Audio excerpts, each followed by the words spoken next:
चलो स्वागत है ब्रह्मास्त्र सीरीज में। हम लोग जो एटॉमिक स्ट्रक्चर देख रहे थे, पिछले क्लास में कुछ बातें हुई थी, उसी में एटॉमिक स्ट्रक्चर का लेक्चर 2 है। मैंने लगभग आधा जो है सिलेबस कल कवर किया था। हम लोगों ने बात किया कि एटम का स्ट्रक्चर कैसे होता है ना, उसमें बहुत सारे मॉडल्स थे। फिर हमने बोर मॉडल के बारे में पढ़ा और ड्यूलिटी के बारे में पढ़ा कि भैया लाइट जो है कभी वेव नेचर शो कर रहा था, कभी पार्टिकल नेचर शो कर रहा था। उससे रिलेटेड हम लोगों ने फिर कहा कि भैया अगर लाइट वेव नेचर शो कर रहा है और साथ में पार्टिकल नेचर भी शो कर रहा है, तो एक साइंटिस्ट थे डी ब्रोय, उन्होंने कहा कि भैया इलेक्ट्रॉन के साथ भी ऐसा हो सकता है, क्योंकि इलेक्ट्रॉन भी बहुत ही हाई स्पीड में मूव करता है और टाइनी मास है, जस्ट लाइक फोटोन। ठीक, तो इलेक्ट्रॉन पार्टिकल है लेकिन ये वेव नेचर शो कर रहा था। मैंने सिंगल इलेक्ट्रॉन के साथ जो एक्सआरडी एक्सपेरिमेंट होता है उसका भी डायग्राम तुम लोगों को दिखाया था और कहा था कि the paper which change the fate of science. Well, तो अगर इलेक्ट्रॉन वेव है तो वेव के लिए हमें चाहिए इक्वेशन, और एक सिंपल सा इक्वेशन अगर वेव के लिए तुमसे पूछा जाए तो तुम लोग सब बहुत स्मार्ट हो, साइनोसॉइडल वेव फंक्शन के बारे में जानते हो, y equal to sine xt। ठीक है, तो लेट्स से कि हम लोग उसी के साथ स्टार्ट करते हैं। कुछ कंडीशंस होती हैं कि इन रीजन्स में वेव डिफाइंड है, इन रीजन्स में वेव डिफाइंड नहीं है, और कुछ कॉन्स्टेंट होते हैं जिसको लगाकर सोल्व करते हो तो तुम्हें कुछ सेट ऑफ सॉल्यूशंस मिलता है। उसको बोलते हैं श्रोडिंगर इक्वेशन और उस सॉल्यूशन को बोलते हैं क्वांटम नंबर्स। तो भैया 4 क्वांटम नंबर्स थे, उस ट्रीटमेंट को भी हम लोगों ने देखा था कि 1s कहाँ से आता है, 2s 2p 3s 3p 3d, 4s 4p 4d कहाँ से आता है, उसका एनर्जी ऑर्डर कैसे होता है, और जो एनर्जी बढ़ते क्रम में हम लोग उसमें इलेक्ट्रॉन को डालते हैं उसको बोलते हैं आउफबाउ प्रिंसिपल, जो जर्मन वर्ड है, इसका मतलब होता है बिल्डिंग अप। ये सारी चीज़ें हम लोगों ने देखी थी। कुछ मॉलिक्यूल का शेप आया था ClF3 NCl3, तो मैंने कहा था कि नेक्स्ट क्लास में पढ़ेंगे, उसी की शुरुआत है। सेकेंड पार्ट जो है एटॉमिक स्ट्रक्चर का वो है यहाँ से start, valence shell electron pair repulsion theory. Well, इसमें तुमसे कभी थ्योरी नहीं पूछेगा, रादर क्या पूछेगा तुमसे कि शेप ऑफ मॉलिक्यूल बता दो। तो भैया मैं तुम्हें बता दे रहा हूं कि कोई भी मॉलिक्यूल दिया रहे valence shell electron pair repulsion theory से, अगर तुम्हें उसका निकालना है, कोई भी मॉलिक्यूल दिया रहे, let's say I don't know, एक मॉलिक्यूल है मेरे पास SF6, ठीक है ना, दूसरा मॉलिक्यूल मैं लेता हूं CH4, तीसरा मॉलिक्यूल मैं लेता हूं PCl5, एक और मॉलिक्यूल ले ले BF3। Let's do it.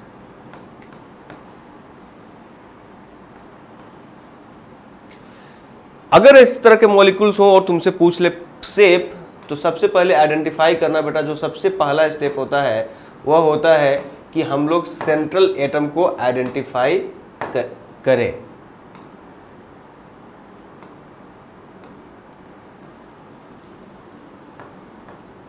Central atom को आइडेंटिफाई करो, सबसे पहला स्टेप है स्टेप 1,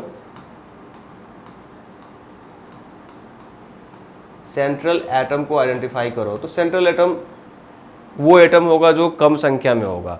जैसे BF3 में प्राइमा फेसिया देख के ही पता चला है कि बोरोन जो सेंटर में होगा, SF6 में S जो है सेंटर में होगा, मैं एरो से दिखा रहा हूँ, CH4 में C सेंटर से होगा, सेंटर से होगा। ठीक है, दूसरा स्टेप जो है वह है कि भैया सेंट्रल एटम के टोटल वैलेंस इलेक्ट्रॉन जो होते हैं ना, टोटल वैलेंस इलेक्ट्रॉन काउंट कर लो। जैसे तुम्हें मालूम है बोरोन की वैलेंसी 3 होती है, और प्लस कितने बॉन्डेड एटम्स हैं इसके साथ, बॉन्डेड एटम्स,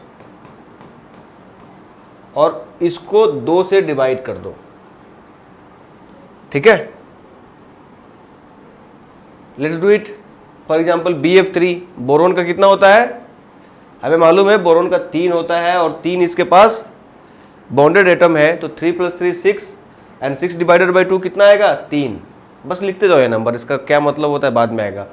SF6 के केस में 6 6 12 12 डिवाइडेड बाई 2 6, CH4 के केस में कार्बन का 4 होता है, ये 4 है, 4 4 8, 8 divided by 2 4।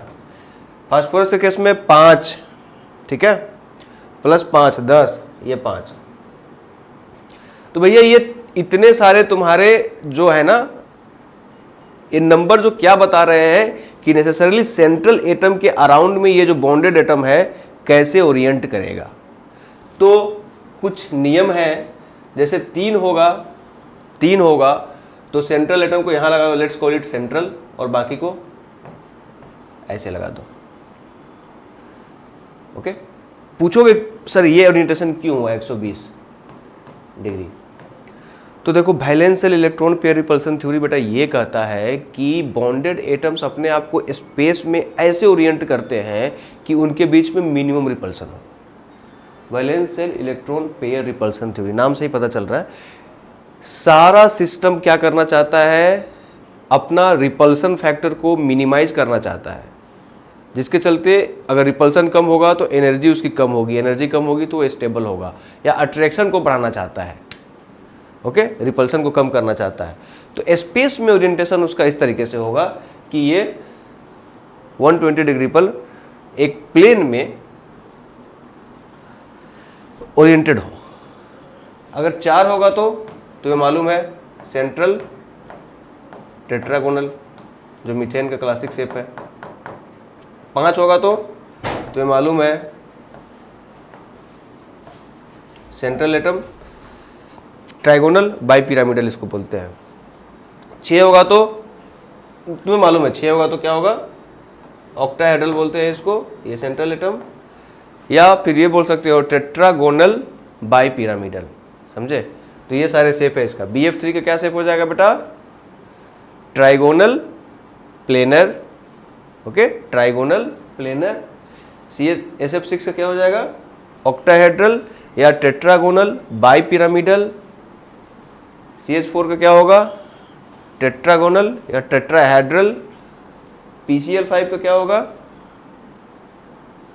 Trigonal bi pyramidal. अब हम लोग इसको और देखते हैं, यहाँ पर कुछ कुछ एग्जांपल्स दिए हुए हैं, ठीक है।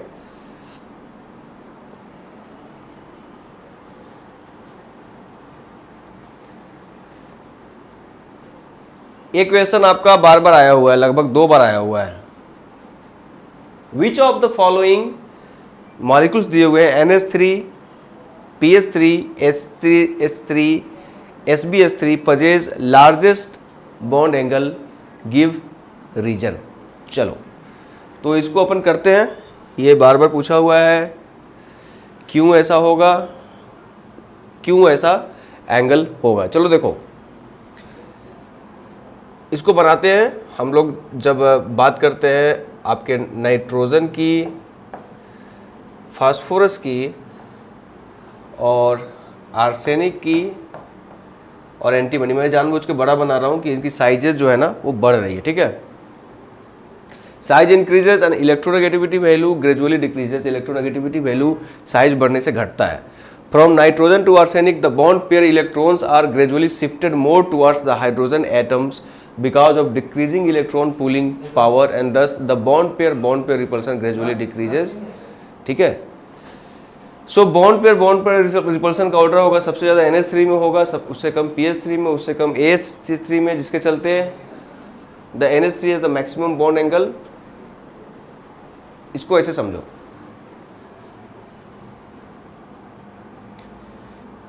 अब क्या है कि ये H है,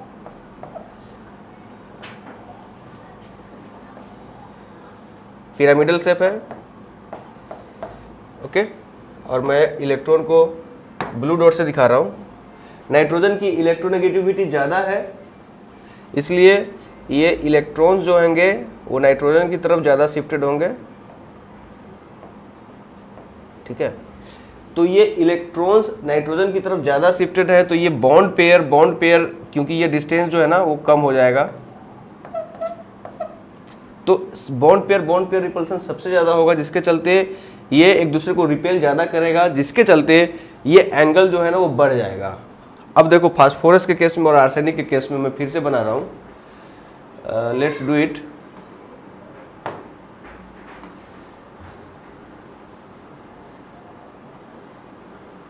सिमिलरली हाइड्रोजन के जो ये इलेक्ट्रॉन्स होंगे इस बॉन्ड के, उनका शिफ्टिंग हाइड्रोजन की तरफ ज़्यादा होगा रदर देन आर्सेनिक की तरफ, तो जिसके चलते ये बॉन्ड पेयर जो रिपल्सन है ना ज़्यादा डिस्टेंस पे होगा, कम होगा, ज़्यादा डिस्टेंस है तो रिपल्सन कम होगा, जिसके चलते ये थोड़े से कंप्रेस्ड हो जाएंगे।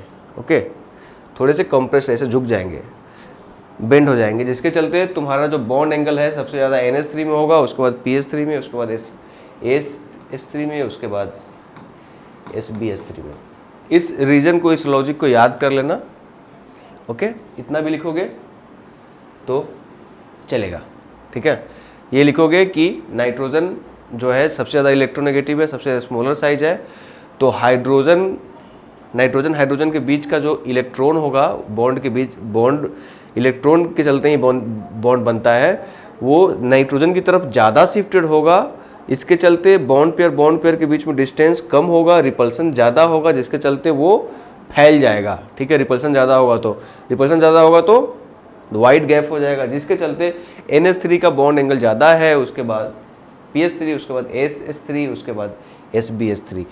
वेरी इंपॉर्टेंट क्वेश्चन, बार बार आ रहा है, इसलिए मैं आपको वर्ड ऑफ क्वेश्चन दे रहा हूँ कि इसे रट ही जाओ। दूसरा आता है वैलेंस बॉन्ड थ्योरी, VBT। इसकी थ्योरी क्या है? तो बेसिकली ये बात करता है ना कि वैलेंस बॉन्ड्स जो होंगे आपस में ओवरलैप करके बॉन्ड बनाते हैं। ओके, ये बहुत ही एलिगेंट है, जैसे कि तुमने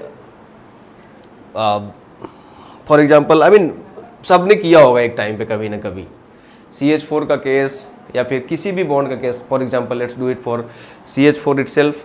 ओके, मुझे मालूम है कि कार्बन का इलेक्ट्रॉनिक कॉन्फ़िगरेशन 1s2 2s2 होता है,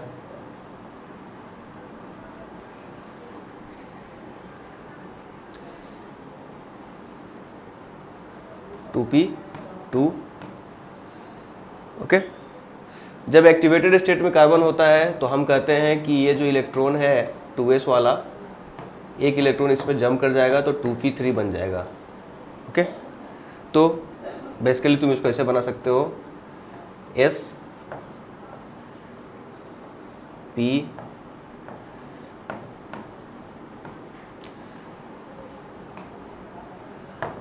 देखो एक एक इलेक्ट्रॉन है इनके पास, फिर तुम बाहर से लाए हाइड्रोजन के पास भैया है 1s1, अर्थात एक हाइड्रोजन, दूसरा हाइड्रोजन, तीसरा हाइड्रोजन, चौथा हाइड्रोजन,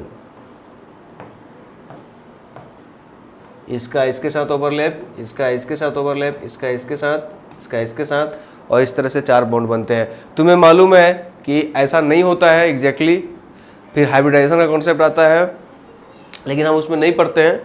ऑर्बिटल का ओवरलैपिंग होगा और बॉन्ड बनेगा, ठीक। बैलेंस बॉन्ड थ्योरी ये बोलता है।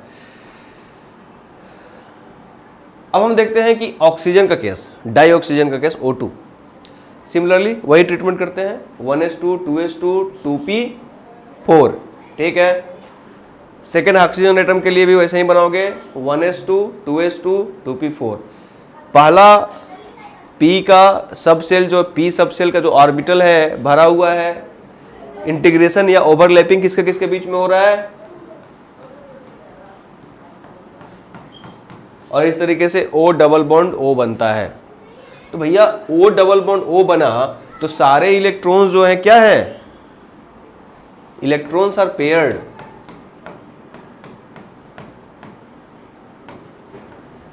Electrons are paired.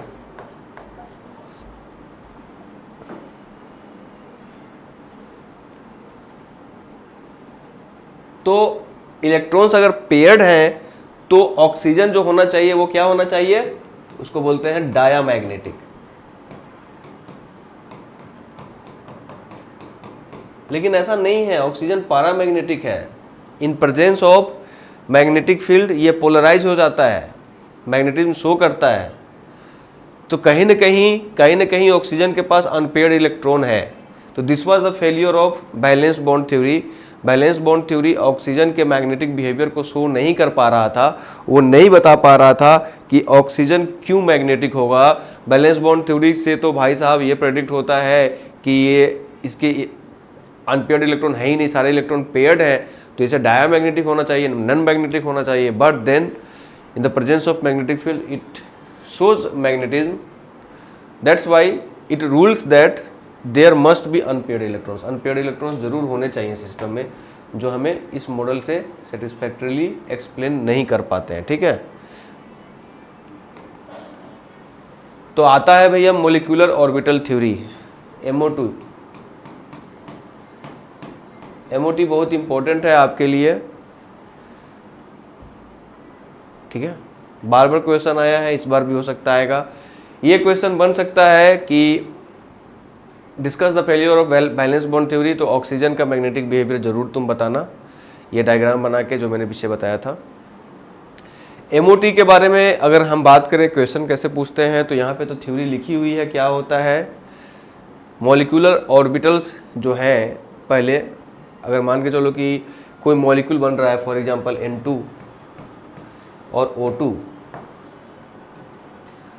तो नाइट्रोजन के एटम हैं, अपने सेपरेट ऑक्सीजन के एटम है, लेकिन अब ये मॉलिक्यूल बना लिए डाई नाइट्रोजन डाई ऑक्सीजन। होता क्या होगा नेसेसरली, मॉलिक्यूलर ऑर्बिटल थ्योरी ये बोलता है कि पहले जो है ना एटॉमिक ऑर्बिटल्स का जो है सेपरेट ऑर्बिटल्स जो हैं वो आपस में मिक्स करके मॉलिक्यूलर ऑर्बिटल्स बनाते हैं, और उन मॉलिक्यूलर ऑर्बिटल्स में इलेक्ट्रॉन का फिलिंग होता है। ठीक है, तो जैसे दो तरीके के बॉन्ड होते हैं भाई, तुम्हें मालूम होगा, सिग्मा बॉन्ड और पाई बॉन्ड। सिग्मा बॉन्ड मतलब कि सिंगल बॉन्ड होता है तो उसको सिग्मा बॉन्ड बोलते हैं, लेकिन अगर जब डबल बॉन्ड आता है तो हम बोलते हैं कि वो पाई बॉन्ड है, और ट्रिपल बॉन्ड भी पाई बॉन्ड का एग्जांपल होता है। ओके, तो ये जो डिफरेंट बॉन्ड्स बन रहे हैं उसको तुम पिक्चर कर सकते हो as different molecular orbitals. Sigma bond sigma orbital के चलते बन रहा है, पाई बॉन्ड पाई ऑर्बिटल्स के ओवरलैपिंग के चलते बन रहा है। थ्योरी में इतना ही जानो। अब आते हैं इसके ट्रीटमेंट पे, क्योंकि ये बहुत इंपॉर्टेंट है, हर बार पूछा है। देखो फॉर एग्जांपल मैंने एस एस ऑर्बिटल लिया, उनको आपस में ओवरलैप कराया, ठीक है, इनके जोन्स आपस में मिलते हैं। नंबर का कंजर्वेशन हमेशा होता है, नंबर का कंजर्वेशन हमेशा होता है। दो तीन महा कंजर्वेशन प्रिंसिपल है, जैसे कि the number total number is conserve, total energy is conserved, grand conservation rules. कितने ऑर्बिटल ओवरलैप कर रहे हैं यहाँ पे, दो, तो मॉलिक्यूलर ऑर्बिटल भी बनेंगे दो। ठीक है, इसके ओरिएंटेशन किस तरीके से होता है, इनके लोब्स किस तरीके से आपस में मिलते हैं, उसके आधार पर दो तरीके से हो सकता है। एक होगा बनेगा बॉन्डिंग, एक एंटी बॉन्डिंग से। तुम्हारे पास जस्ट लाइक ये वेव ट्रीटमेंट की अगर तुम बात करें ना, तो let me walk you through the principle of noise cancellation headphones. So you have this wave, let's call it W1, wave 1, then we have this wave, let's call wave 2। आपस में ये मिलेंगे बेटा, इलेक्ट्रॉन वेव है तो दो तरीके से मिल सकते हैं, आपस में ऐड कर सकते हैं, आपस में सब्ट्रैक्ट कर सकते हैं। इसका क्रेस्ट इसके साथ क्रेस्ट के साथ मिले, इसका ट्रो इसका ट्रो के साथ मिले, तो depending upon how it does so it can participate in से द वेव्स मीट कंस्ट्रक्टिवली। दो ऑप्शंस हैं, दो ही तरीके के ऑप्शंस हो सकते हैं। कंस्ट्रक्टिव ओवरलैपिंग हो तो एडिशन एक तरह से कह सकते हो, और draw a parallelism sort of एक तरीके से अगर इसे देखा जाए तो यह मैं कहूँगा कि कंस्ट्रक्टिव ओवरलैपिंग है।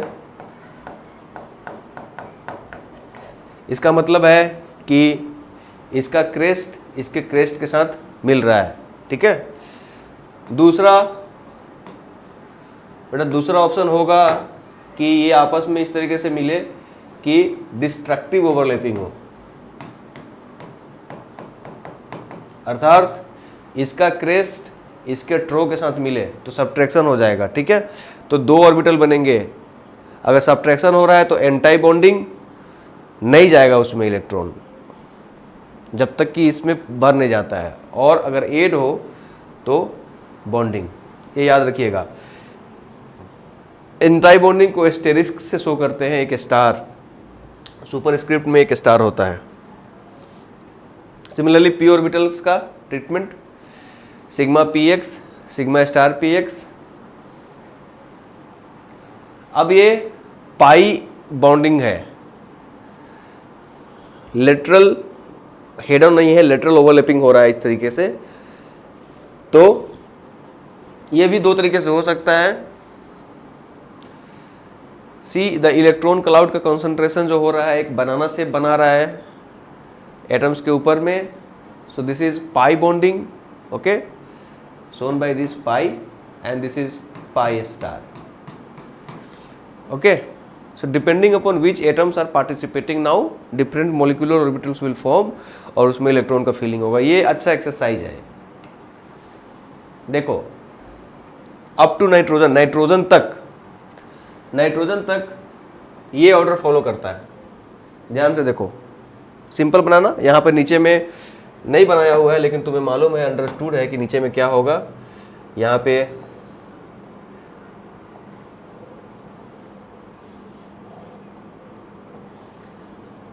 तुम्हारे तसल्ली के लिए बना दिया मैंने sigma 1s, sigma star 1s, this is 1s and this is also 1s, ठीक है। Just go increasing, sigma 1s, sigma star 1s, sigma 2s, sigma star 2s, उसके बाद sigma 2pz, फिर pi 2px, pi 2py, pi star 2px, pi star 2py, sigma star 2pz। देखो क्या हो रहा है इसमें, ऑर्डर ऐसा क्यों फॉलो करता है। 2s and 2p atomic orbitals in these elements are close in energy। 2px, 2s और 2p का एनर्जी जो होता है क्लोज होता है। तो due to the mixing of the 2s and 2p orbitals known as sp mixing, the sigma 2pz orbital is pushed up in energy above the pi 2px and pi 2py। इसके ऊपर ये push कर जाता है। ये order तुम्हें याद रखना पड़ेगा, इसका कोई उपाय नहीं है। और ऑक्सीजन के लिए ये ऑर्डर थोड़ा सा चेंज्ड है। देखो ध्यान से, यहां पे नाइट्रोजन तक में sigma 1s, sigma star 1s, sigma 2s, sigma star 2s, उसके बाद याद से पाई 2py, पाई 2pz लगाएगा, और उसके बाद सिग्मा 2px, फिर सिग्मा स्टार 2px और पाई स्टार 2px 2py। क्यों हुआ ऐसा? क्योंकि इनकी एनर्जी आपस में इतनी क्लोज है कि मिक्सिंग होने के समय में इसका एनर्जी को पुश कर देता है, ऊपर की तरफ कर देता है, ठीक है। तो बस यही चीज़ जो है वो ध्यान रखने की है। और फिर ऑक्सीजन में ऑर्डर थोड़ा सा चेंजेस है। अब सिग्मा 2px नीचे आ जाता है क्योंकि एनर्जी गैप ज़्यादा है, और of course pi 2py, pi 2pz ऊपर हो जाता है, ठीक है। Now you have to remember it, कोई और उपाय है नहीं। अगर मैं तुम्हें बोलूँ इससे पहले नाइट्रोजन तक, तो लेट्स मेक अ स्लाइड। यहाँ पे मैं बनाता हूँ नाइट्रोजन तक कौन कौन से एलिमेंट आते हैं बेटा। यस,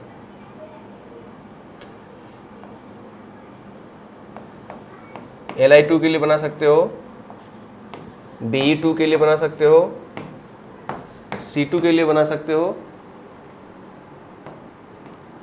B2 के लिए बना सकते हो, और नाइट्रोजन के लिए बना सकते हो, ठीक है।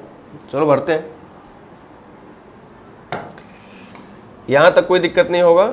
Sigma 1s, sigma star 1s, sigma 2s, sigma star 2s। यहाँ पे क्वेश्चन करना है क्योंकि ये छोटे ऑर्बिटल्स हैं, इसी के लिए सिग्मा 2pz जो है, या सिग्मा 2px, अगर तुम yz को पाई बॉन्डिंग में इन्वॉल्व कर रहे हो तो एक्स को सिग्मा बॉन्डिंग में इन्वॉल्व करना पड़ेगा। ओके, तो सेफ रखो कि एक्स को ही सिग्मा बॉन्डिंग में इन्वॉल्व रखो। तो यहाँ पर तुमको फिर करना क्या पड़ेगा, पाई 2py, और ये डी जनरेट होते हैं, इसका मतलब है दोनों की एनर्जी सेम होती है, पाई 2pz, ठीक है। और उसके बाद आता है सिग्मा 2px, ध्यान से देखो, लेट्स सी सिग्मा 2px, और उसके बाद उसके जस्ट बाद सिग्मा स्टार 2px, और फिर आएगा pi star 2py, pi star 2pz। चलो हम लोग करते हैं अब इस पे ट्रीटमेंट लिथियम का। लिथियम में कितने इलेक्ट्रॉन होते हैं, हाइड्रोजन, हीलियम, लिथियम, 3 6 इलेक्ट्रॉन है टोटल इसके पास, 6 इलेक्ट्रॉन सिस्टम है। Okay, so let's fill electron. यहाँ पे 2 इलेक्ट्रॉन, 2 4,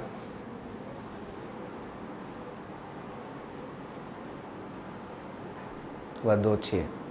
तो इसमें तुमसे क्या पूछता है, बेसिकली तुमसे इसमें पूछता है बॉन्ड ऑर्डर।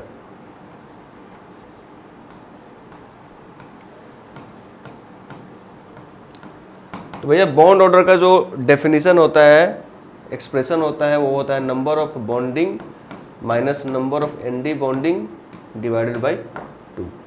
तो काउंट करो भैया, इसमें बॉन्डिंग इलेक्ट्रॉन कितने हैं, 2 और 2 4, 4 बॉन्डिंग इलेक्ट्रॉन है। एंटी बॉन्डिंग इलेक्ट्रॉन कितने हैं स्टार वाले में, 2।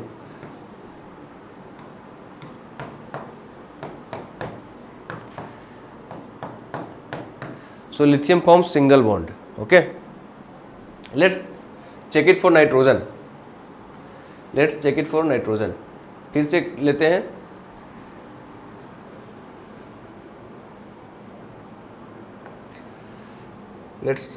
let's do it. Sigma 1s, sigma star 1s, sigma 2s, sigma star 2s, ये करना पड़ेगा, कोई उपाय नहीं है, हाथ गंदा करना पड़ेगा। और तुम्हें लगता है कि बिना इसको बनाए हुए अगर तुम्हें याद होगा, then best of luck, exam में गलत करके आओगे। उसके बाद यहाँ पर हम लोग कोशिश रहना है, क्योंकि ये छोटे ऑर्बिटल्स हैं, इसी के लिए भैया पाई की एनर्जी कम हो जाती है और पुश हो जाता है सिग्मा का एनर्जी। तो हम लोग यहाँ पे क्या लिखेंगे, पाई 2py, पाई 2pz। अब यहाँ पे हो जाएगा सिग्मा 2px। अब सिग्मा 2px के बाद तुरंत बाद इसी का anti bonding sigma star 2px, और उसके बाद pi star 2py, pi star 2pz। चलो अब नाइट्रोजन के केस की हम बात कर लेते हैं। नाइट्रोजन 7 7 14 इलेक्ट्रॉन सिस्टम है, भरना शुरू करें। Let's do it. 2 2 4 2 6 2 8 2 10 2 12 और ये 2 14। तुमसे पूछेगा बॉन्ड ऑर्डर ऑफ नाइट्रोजन, भैया बॉन्ड ऑर्डर क्या होगा, बॉन्डिंग ऑर्बिटल्स कितने हैं, बॉन्डिंग इलेक्ट्रॉन्स कितने हैं, 2 2 4 2 6 2 8 2 10, 10 minus anti bonding 2 2 4 4, 10 minus 4 divided by 2, 6 divided by 2 3। That's why nitrogen has triple bonding. ठीक है, अब इसी में तुमसे मैनिपुलेशन कर लेता है, पहले तो नाइट्रोजन बनवा लेगा, फिर तुमको बोलेगा विच of the following N2 plus N2 minus N2 2 minus N2। अब बोल देगा arrange them in increasing bond order. घबराना बिल्कुल भी नहीं है, बिल्कुल भी नहीं है घबराना। N2 प्लस की अगर बात हो रही है तो बेटा 14 में से एक इलेक्ट्रॉन निकाल दो, ये 13 इलेक्ट्रॉन सिस्टम है। N2 माइनस की अगर बात करो तो 14 इलेक्ट्रॉन प्लस 1 इलेक्ट्रॉन डाल दो, ये 15 इलेक्ट्रॉन सिस्टम है, भर लोगे, कोई तकलीफ नहीं होनी चाहिए। N2 2 माइनस की बात कर लो तो ये 16 इलेक्ट्रॉन सिस्टम है, ये 14 इलेक्ट्रॉन सिस्टम है। अब बाकी आप लोग बहुत बहादुर और समझदार हो, कर लोगे, ठीक है। क्वेश्चंस आए हुए हैं इसलिए मैं फिर से वर्ड ऑफ क्वेश्चन दे रहा हूँ। इन प्रॉब्लम्स को अच्छे से प्रैक्टिस कर लेना, एग्जाम्स में पूछेंगे ही पूछेंगे, ठीक है। ये ऑर्डर को बस याद रखना है। चलो नेक्स्ट कम ऑक्सीजन और उससे ज़्यादा। ऑक्सीजन और उससे ज़्यादा में आप सिग्मा 2s के बाद सिग्मा 2px लगाओ, पाई 2py पाई 2pz साथ में, और उसके बाद फिर pi star 2py pi star 2pz, फिर सिग्मा स्टार 2px। ये थोड़ा सा आपको ऑर्डर याद करना पड़ेगा। बेस्ट ऑफ लक, बिना याद किए ये सही नहीं होगा। देखो मैंने कहा था इंक्रीजिंग ऑर्डर ऑफ स्टेबिलिटी, जिसका जितना बॉन्ड ऑर्डर, अच्छा स्टेबिलिटी भी बोल सकता है। तो भैया एक बात जान जाओ, bond order is directly proportional to stability. क्यों? क्योंकि bond order is directly proportional to bond strength.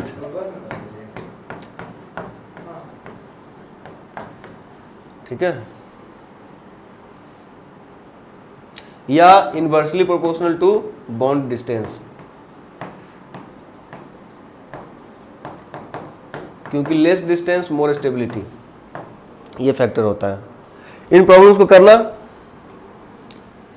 Which of the following molecules has a higher bond length, O2 O2 plus O2 minus. अभी देखा ना, चलो फिर से लिखते हैं इसके लिए, ऑक्सीजन के लिए sigma 1s sigma 1s star sigma 2s sigma 2s star, उसके बाद भैया आ जाएगा सिग्मा 2px, उसके बाद पाई 2py पाई 2pz, और फिर इसके बाद इसी को फिर से लगा दोगे, pi star 2py pi star 2pz, और उसके बाद सिग्मा स्टार 2px। पीछे देख लेते हैं एक बार कि क्या हम लोगों ने सही ऑर्डर लिखा है। हाँ जी हाँ, सही लिखा है, ये याद रखेंगे। पिछले बार का भी ऑर्डर कैसे याद रखना है, ट्रिक ये है कि जब तुम यहाँ पर ये याद रखो कि पाई 2pa वाई पाई 2pz आ रहा है पहले, और उसके बाद सिग्मा 2px, तो दोनों एंटी बॉन्डिंग को सटा के लिखोगे, ठीक है, अप टू नाइट्रोजन। नाइट्रोजन के बाद ऑक्सीजन के केस में जब पाई 2py पाई 2pz है, तो दोनों बॉन्डिंग और एंटी बॉन्डिंग को फिर से यहाँ पे सटा के हम लोगों ने लिखा है। ये ट्रिक अगर याद रखोगे तो गलती नहीं होगा। ये फैक्टर लिखवाया था, अब देखो इसके लिए। चलो भाई, ऑक्सीजन के केस की अगर बात कर ले हम लोग, तो ऑक्सीजन में होता है 16 इलेक्ट्रॉन सिस्टम। तो शुरू करें, 2 2 4 2 6 2 8 2 10 2 12 2 14, और इसको भरेंगे एक एक पहले 16। अब समझ में आया कि क्यों होता है पैरामैग्नेटिक, ये अनपेयर्ड इलेक्ट्रॉन के चलते, दिस अनपेयर्ड इलेक्ट्रॉन बेटा।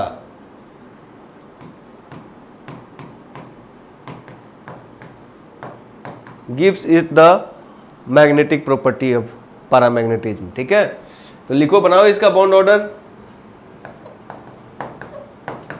क्या हो जाएगा।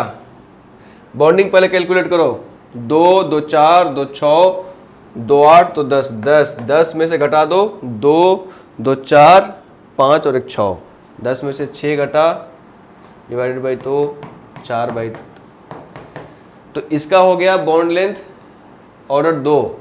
O2 प्लस मतलब 15 इलेक्ट्रॉन सिस्टम है, 15 इलेक्ट्रॉन सिस्टम है। कहां से इलेक्ट्रॉन जाएगा, यहां से जाएगा, तो क्या हो जाएगा O2 प्लस के लिए 10 माइनस 5 बाई 2, तो ये हो जाएगा 2.5। इसका बॉन्ड ऑर्डर होगा 2.5। अब O2 माइनस के लिए देख लो, एक इलेक्ट्रॉन बढ़ेगा तो इलेक्ट्रॉन जाएगा कहां, इसमें जाएगा ना, तो एंटी बॉन्डिंग बढ़ जाएगा, 10 में से 7 जाएगा अब, तो ये 1.5 हो जाएगा, 1.5। तो बॉन्ड लेंथ मैंने दिखाया पिछले ही स्लाइड में कि बॉन्ड लेंथ के इनवर्सली प्रोपोर्शनल होता है ना, बॉन्ड डिस्टेंस या बॉन्ड लेंथ के। सो सबसे ज्यादा बॉन्ड लेंथ किसका होगा, सबसे ज्यादा बॉन्ड लेंथ किसका होगा, बॉन्ड ऑर्डर सबसे ज्यादा किसका है, O2 प्लस का। तो इसका सबसे छोटा बॉन्ड लेंथ होगा और सबसे कम बॉन्ड ऑर्डर किसका है, O2 माइनस का। तो सबसे बड़ा बॉन्ड लेंथ किसका होगा, सबसे डिस्टेंस किसका ज़्यादा होगा, क्योंकि इनवर्सली प्रोपोर्शनल है, कम वैल्यू इसलिए बॉन्ड लेंथ ज़्यादा। सही आंसर होगा 2 माइनस। ठीक है, इस तरह के क्वेश्चन आएंगे, आते रहे हैं। देखो फिर से वही चीज, draw the MO energy level diagram for O2 and based on the diagram and explain the magnetic property observed in O2। अब कभी भी मैग्नेटिक प्रॉपर्टी की बात आएगी तो एमओ डायग्राम बना लेना और अपने खोजी दिमाग को, आंखें जो तुम्हारी है ना, किसको ढूंढनी चाहिए, अनपेयर्ड इलेक्ट्रॉन्स को। Your eyes should look for unpaired electrons.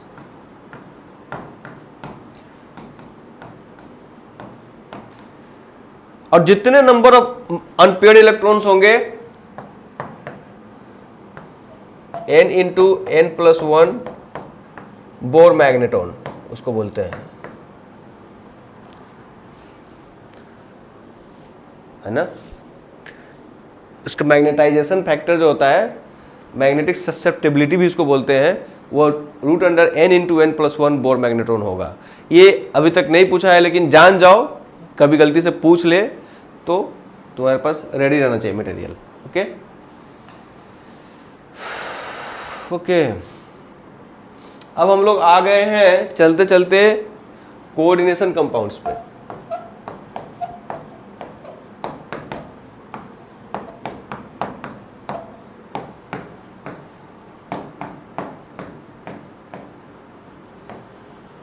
तो भैया कोऑर्डिनेशन कंपाउंड्स कक्षा 12वीं में हम लोगों ने पढ़ा है। इसका वर्किंग डेफिनेशन ये होता है कि वैसे कंपाउंड जैसे कि जो एक मायोटी में होते हैं, एक ब्रैकेट में होते हैं, बिग ब्रैकेट में, और उसके बाद बाहर में कुछ एक मायोटी होता है और अंदर में मेटल होते हैं, इस तरीके का जो कॉम्प्लेक्स बनता है। जैसे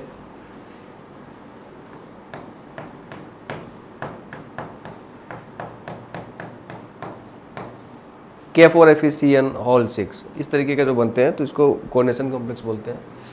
तो भैया देखा क्या गया था कि कोबाल्ट के क्लोराइड्स अमोनिया के साथ जब रिएक्ट कर रहे थे, कि ये देखा गया कि some of the chlorides ion could be precipitated as AgCl on adding excess silver nitrate solution but some remained in solution. कुछ जो है वो प्रेसिपिटेट आउट हो जा रहे थे, बट बाकी जो थे क्लोरीन वो सॉल्यूशन में ही थे बचे हुए। तो भाई क्या किया कि 1 मोल कोबाल्ट का क्लोराइड 3 मोल देता है AgCl, ठीक है। फिर से देखा गया कि इस तरीके का जो था पर्पल कलर वाला वह 2 मोल दे रहा था, ग्रीन कलर वाला और वायलेट कलर वाला 1-1 मोल दे रहा था। तो थोड़ा सा ये मतलब एक बिजार कंडीशन अराइज होता है कि भाई ऐसा क्यों हो रहा है, एक ही कंपाउंड है, उसी का सिल्वर के साथ हम लोग जब रिएक्ट करा रहे हैं तो फिर डिफरेंट रिएक्शंस क्यों दे रहा था। पता चला बाद में कि नहीं भाई, इसके पीछे एक घना रहस्य है। वो ये इसलिए क्योंकि ये अलग अलग टाइप के कॉम्प्लेक्स हैं। जैसे देखो येलो वाला इस तरीके का कॉम्प्लेक्स बनाता है, सबकी स्टोइचियोमेट्रिक रेशियो जो है ना डिफरेंट है। ये जितने सारे दिख रहे हैं ना आपको यहाँ पे, क्लोरीन रिमेन्स इन सॉल्यूशन, पूरा प्रेसिपिटेट नहीं हो रहा है। क्यों? क्योंकि ये भैया इसके प्राइमरी स्ट्रक्चर में इनग्रेन्ड है, क्लोरीन यहाँ भी, क्लोरीन यहाँ भी, क्लोरीन यहाँ भी, ठीक है। इस तरीके के कंपाउंड्स की पढ़ाई स्टार्ट हुई और इनको कहा गया कि दे वेयर कोऑर्डिनेशन कॉम्प्लेक्सेस। और इसके नोमेनक्लेचर के लिए ये बिग ब्रैकेट के अंदर जो होता है उसको बोलते हैं coordination sphere. Okay, big bracket के अंदर जो हो रहा है, जो मेन मैटर है, which that is called coordination sphere. This outside is ionization sphere. Okay, अंदर में जो ये नंबर है वो कोऑर्डिनेशन नंबर होता है, मतलब मेटल को इतने सारे लिगेंड्स हैं या फिर ग्रुप्स जो हैं उसको घेर के रखे हुए हैं और इनको लिगेंड्स बोलते हैं। ये सेंट्रल मेटल है और ये Cl जो है वो primary valency of central metal ion show करता है। मतलब बेसिकली ये बता रहा है कि Cl3 क्लोरीन की वैलेंसी होती है -1, तो ये 3 नेगेटिव चार्ज है, मतलब कोबाल्ट पे बेसिकली 3 पॉजिटिव चार्ज है। ठीक है, ये बता रहा है। हम लोगों ने इसके बारे में देखा है, लेकिन इसमें तुमसे कोऑर्डिनेशन कॉम्प्लेक्स का ट्रीटमेंट नहीं पूछा है कि वैलेंस बॉन्ड थ्योरी के आधार पर ये बताओ कि कैसे बनना है या फिर हाँ कि किस तरीके की ओवरलैपिंग हो रही है, इस तरीके के सवाल नहीं है। लेकिन आएगा क्या, वो है कि इसमें आइसोमेरिज्म किस तरीके का शो करता है, तो हम देखते हैं इसके बारे में। ये क्वेश्चन बनता है, हो सकता है आ जाए, इसे पढ़ लो बेटा, आसानी से समझ में आ जाएगा। What is difference between a double salt and a complex, double salt और कॉम्प्लेक्स में क्या डिफरेंस होता है। So let's see it. जैसे एक एग्जांपल दिया हुआ है कार्नालाइट,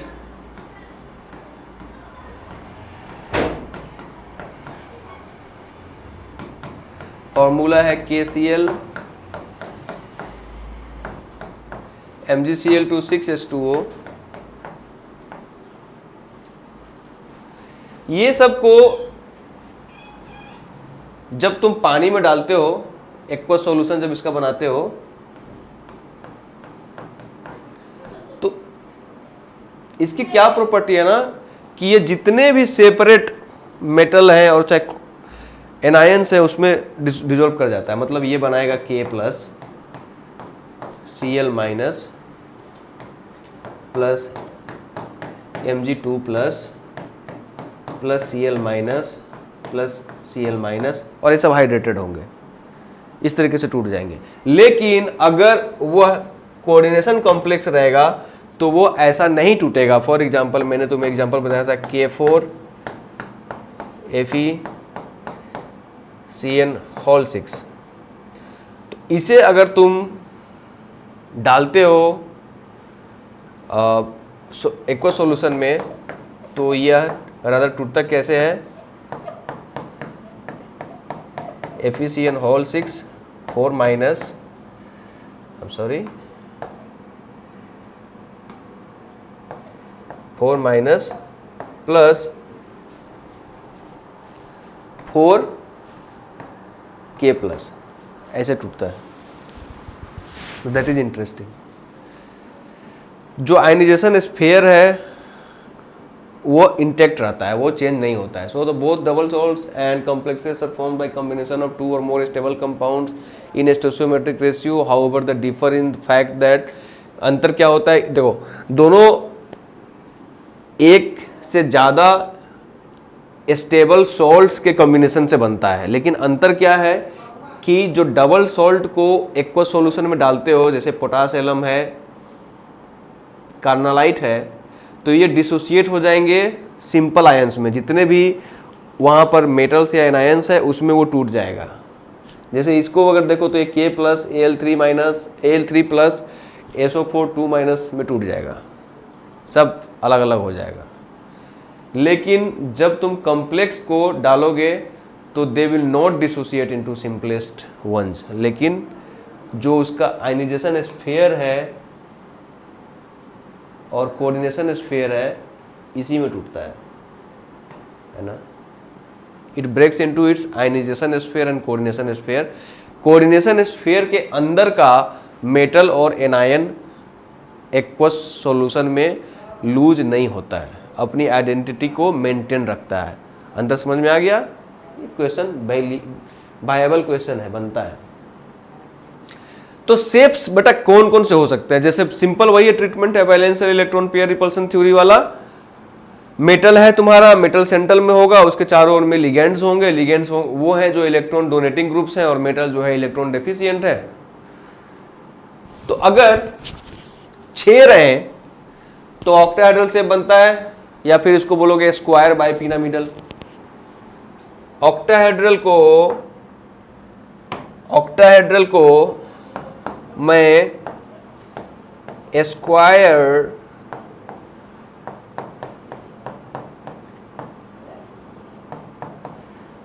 बाइपिरामिडल बोलूं तो किसी दिक्कत है?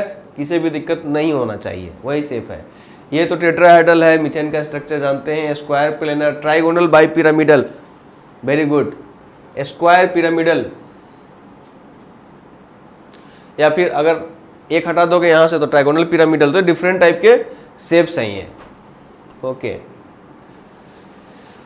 इसमें तुमको पढ़ने के लिए है आइसोमेरिज्म।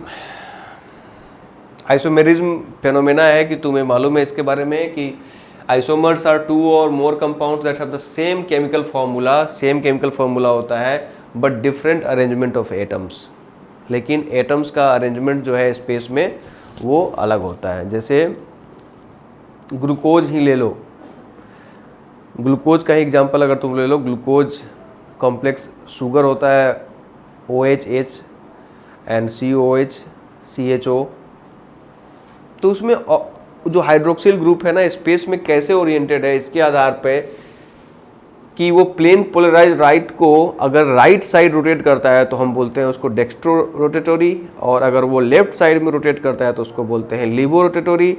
तुम्हें मालूम है कि जब तुम ग्लूकोज की बात करते हो और मार्केट में जो प्रोडक्ट मिलता है वो ग्लूकोन डी है, डी ग्लूकोज है, ग्लूकोन एल नहीं मिलता है तुम्हें, समझ रहे हो। उसी तरीके से अगर एक और दवा की बात कर लें हम लोग, सिट्रीजिन जो एंटी एलर्जन होता है उसका लीवो रोटेटरी फॉर्म मिलता है तो मार्केट में, लीवोसेट्राजिन। कभी डेक्स्ट्रोसेट्राजिन मत खाना गलती से, वो सॉल्ट कंप्लीटली डिफरेंट प्रॉपर्टी वाला होता है, ठीक है। तो ये जो जैसे इसका प्रादुर्भाव जो आइसोमेरिज्म का तुम्हें मालूम है कहाँ से होता है। सबसे सिंपल है प्रोपेनॉल और आइसोप्रोपाइल एल्कोहल। एक छोटा सा एग्जांपल से स्टार्ट करते हैं। जैसे प्रोपेन बना लो, C3H8 H7OH, ये होता है। अब अगर मैं OH यहाँ लगा दूं, सिंपल,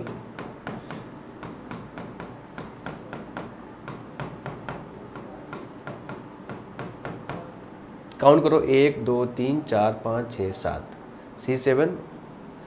दूसरा ऑप्शन ये बन सकता है, ये हो गया प्रोपेनॉल। अगला ऑप्शन है कि ये ऐसे बने,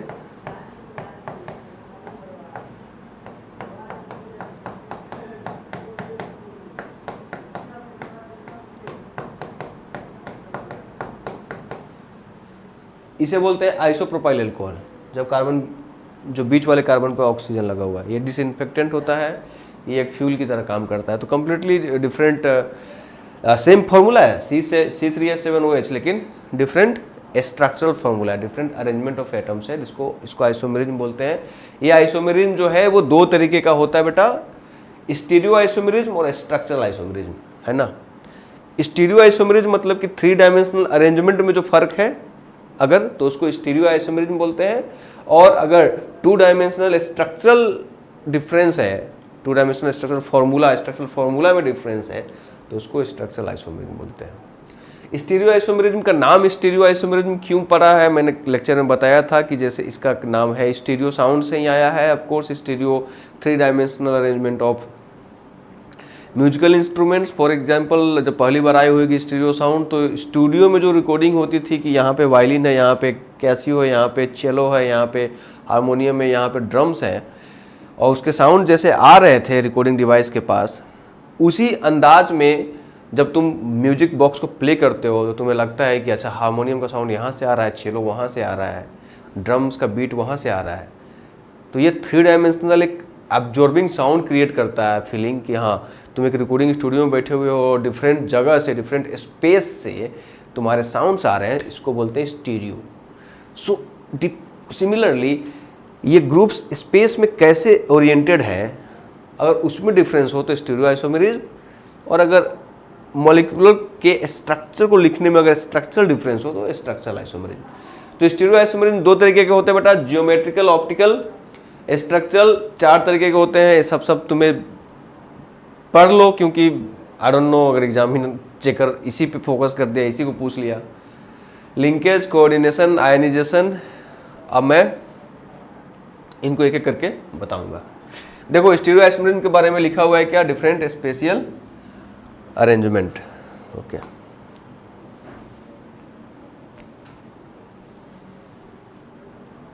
जियोमेट्रिकल आइसोमेरिज्म के बारे में लिखा हुआ है कि इस केस में, मेटल कॉम्प्लेक्सेस के केस में, हम लोग का जो सेंट्रल एटम के इर्द गिर्द में जो लिगेंड्स हैं, अगर दो डिफरेंट टाइप के लिगेंड्स हैं, जैसे यहाँ पे क्लोरीन है और अमोनिया है, इनका अरेंजमेंट इस तरीके से हो सकता है कि एक तरीके के क्लोरीन क्लोरीन एक तरफ हो, अमोनिया अमोनिया एक तरफ हो, तो उसको सिस बोलते हैं। सिस मतलब सेम साइड। और अगर वो अपोजिट साइड में हो, जैसे कि यहाँ पे क्लोरीन, यहाँ अमोनिया, तो उसको ट्रांस आइसोमेरिज्म। तो दो तरीके के बने, सिस आइसोमेरिज्म और ट्रांस आइसोमेरिज्म। ये पूछ सकता है। is a type of stereoisomerism in chemistry. It occurs when there are different spatial arrangement of atoms or groups around a rigid structure within a molecule, typically a double bond or a ring system. अब यहाँ पे geometrical isomerism, जब तुम बात करते हो इस formula का CO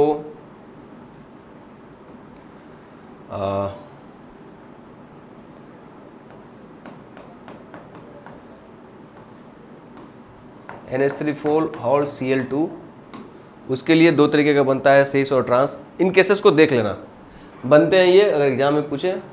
ऑप्टिकल आइसोमेरिज्म जैसा कि मैंने बताया था कि डेक्स्ट्रो और laevo, depending upon how it rotates the plane polarise light, the sample से जब तुम प्लेन पोलराइज लाइट को पास करते हो, तो अगर राइट साइड में रोटेट कर दिया तो डेक्स्ट्रो, और लेफ्ट साइड में रोटेट कर दिया तो लीबो।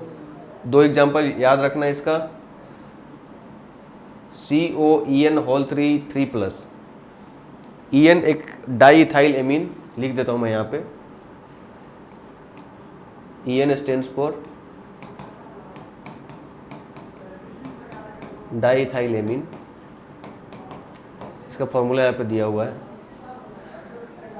तो अगर ये स्पेस में, अगर तुम देखो ध्यान से, अगर यहाँ पे मिरर लगा लोगे तो एक दूसरे का मिरर इमेज है, ठीक है। एक राइट साइड रोटेट करेगा, एक लेफ्ट साइड रोटेट करेगा। तो इस एग्जांपल को तुम इनकॉर्पोरेट कर सकते हो अगर तुमसे पूछा जाए। Then there is crystal field splitting theory. ये बताता है electronic structure of transition metal complexes, कि how the degenerate equal energy d orbitals of a transition metal ion are split into different energy levels when ligands approach and interact with the metal ion. अब फर्ज करो cobalt ethylenediamine वाला case में cobalt के d orbitals की energy same रहती है जब तक कि वो लिगैंड्स आते नहीं हैं। जब लिगैंड्स आते हैं तो उनके बीच में भी भेदभाव क्रिएट हो जाता है और स्प्लिटिंग हो जाता है। इसी को क्रिस्टल फील्ड थ्योरी बताता है। अब कैसे होता है ये स्प्लिटिंग, इसके की कॉन्सेप्ट्स क्या है? वह ये है कि CF3 क्रिस्टल फील्ड थ्योरी जो है interaction between metal ion and ligands को प्योरली इलेक्ट्रोस्टैटिक कंसीडर करता है, कि मेटल जो है पॉजिटिवली चार्ज्ड है, लिगेंड जो है मेटल जो है, लिख देता हूँ मैं, पॉजिटिवली चार्ज्ड है, लिगेंड जो है नेगेटिवली चार्ज्ड है। तो एक इलेक्ट्रोस्टैटिक फोर्स ऑफ अट्रैक्शन बन रहा है, ठीक है। Well again next assumption is the ligands are considered point charges or dipoles that create an electric field, and this field influences the energies of the metal ions d orbitals leading to their splitting। उनका splitting इसी के चलते होता है। कैसे होता है? होते तो ये 5 ऑर्बिटल हैं, डी जनरेट होते हैं। डी जनरेट का मतलब होता है ऑल इक्वल, लेकिन जब ये आते हैं तो depending upon orientation different type का रिपल्सन फैक्टर कॉज कर सकता है due to varying degrees of repulsion between the ligands and the electrons in the d orbitals, और इनकी स्प्लिटिंग हो जाती है। फॉर एग्जांपल ऑक्टाहेड्रल कॉम्प्लेक्स, जब ऑक्टाहेड्रल 6 जैसे कि CONH3 ऑल 6, इस तरीके का शेप बन रहा है। तो 5 फोल्ड डिजेनरेसी है। आया लिगेंड, स्प्लिटिंग कॉज किया, T2G, इसको बोलते हैं T2G, इसको बोलते हैं EG।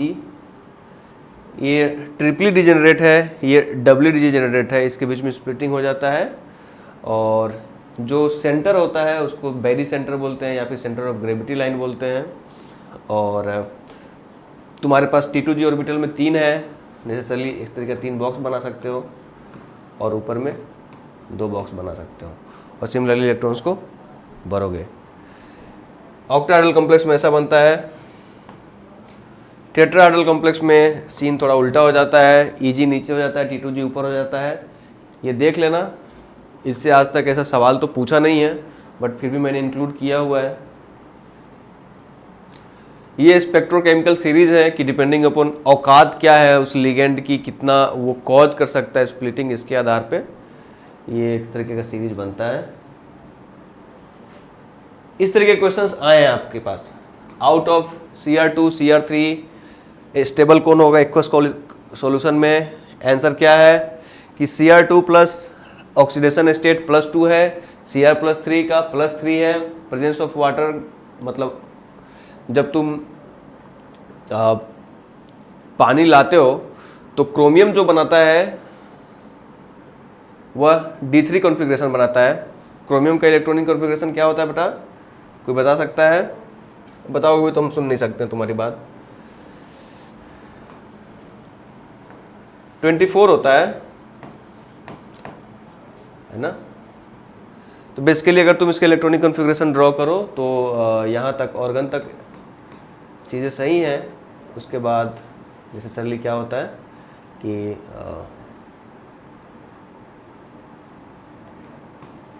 ओके मैं नहीं बनाऊंगा क्योंकि ये चीज़ें थोड़ी से ये हो रही। इसे करना, इसे ना तुम करोगे, इसका इलेक्ट्रॉनिक कॉन्फ़िगरेशन लिखना और देखना कि क्रोमियम प्लस जो है chromium 3+ D3 electronic configuration show कर रहा है और इसके चलते इसका half field T2G orbital configuration बनता है और हाफ फील्ड हमेशा पार्शियल फील्ड से ज़्यादा स्टेबल होता है। That's why this will form more stable complex. Read it. जो क्वेश्चंस आए हुए हैं वो हमने किया इसे। कलरलेस क्यों होता है? कलरलेस वाला जब भी क्वेश्चन आएगा तो क्या बोलोगे बेटा? No DD transition. क्यों?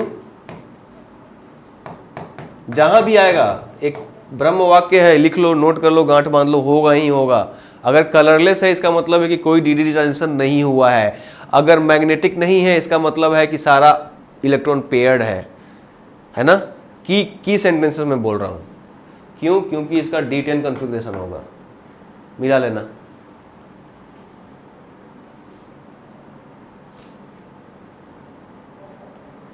इसमें नहीं दिया हुआ है but these are D10 configuration. Okay दिया हुआ है 4D10। सी 3D10 देख लेना। What type of magnetism is exhibited by manganese H2O all 6? Again मैं फिर से बोल रहा हूं,